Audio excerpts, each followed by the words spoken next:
All right, everybody. We just wanted to update you guys. Baby Ezra has come. We've had the baby, and that was a little over a week ago now. He's now 8 years old, or 8 days, I should say, old. But he's doing good now. But I wanted to kind of give you guys a quick update, a little bit of a story, because the last week and a half has really been a huge whirlwind for the two of us, and.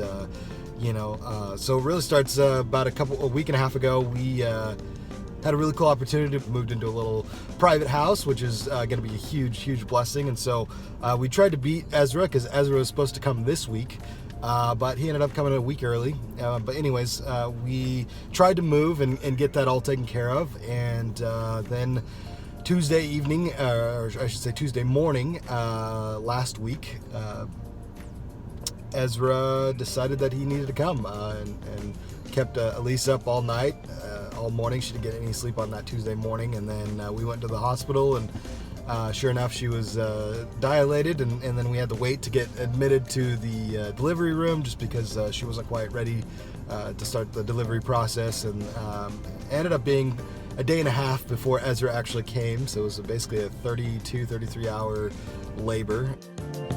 Had to have the doctor break her water, and we actually had to get some medication to try to force contractions, and just wasn't really ready. So we ended up having to do a C-section after a while, and so we were able to have Ezra come out into the world, and it was a huge blessing and a lot of fun. And we were gonna post that day, or later that day, on Wednesday of last week, the 28th, August 28th. About 4 hours after being discharged from the delivery room into the maternity ward, we were talking to our nurse, and our nurse was looking at some of Ezra's spit up and didn't like the way it looked. It's a little bit of a yellow color. Typically it's a little bit more white discharge if they do spit up or anything like that.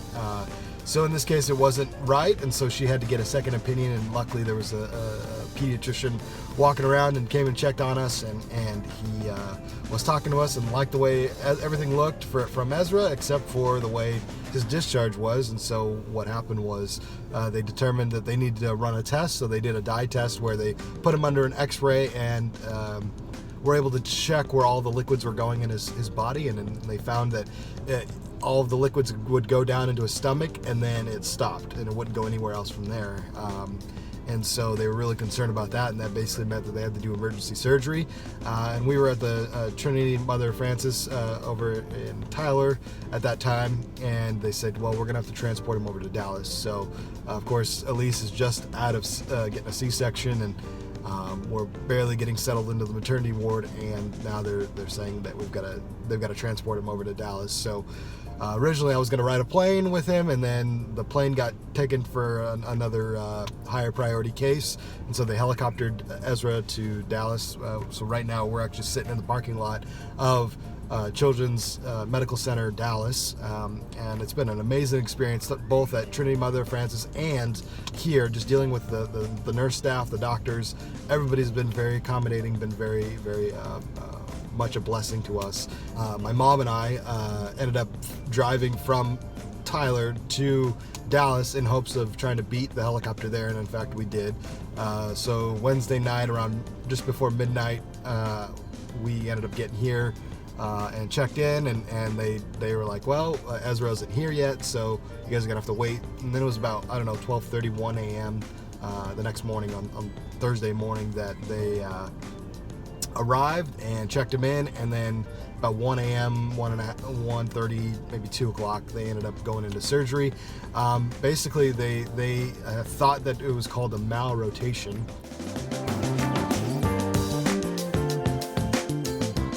A malrotation requires emergency surgery, because basically normally when you're in the womb, all of your organs sort of are folded up on each other inside your stomach here, and then when you're born they all sort of fold out. Well, with a malrotation, certain organs might turn the opposite direction than what they should, and so that's what they thought was happening with Ezra's stomach. They thought it was kind of like a rubber balloon.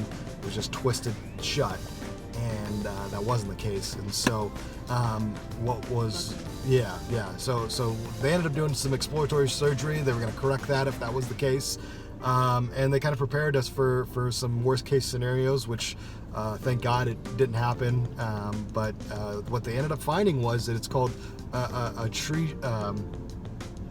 atresia. Yeah, it's webbed atresia. And so what that is basically you have these little webs in your stomach area that holds all your organs into place.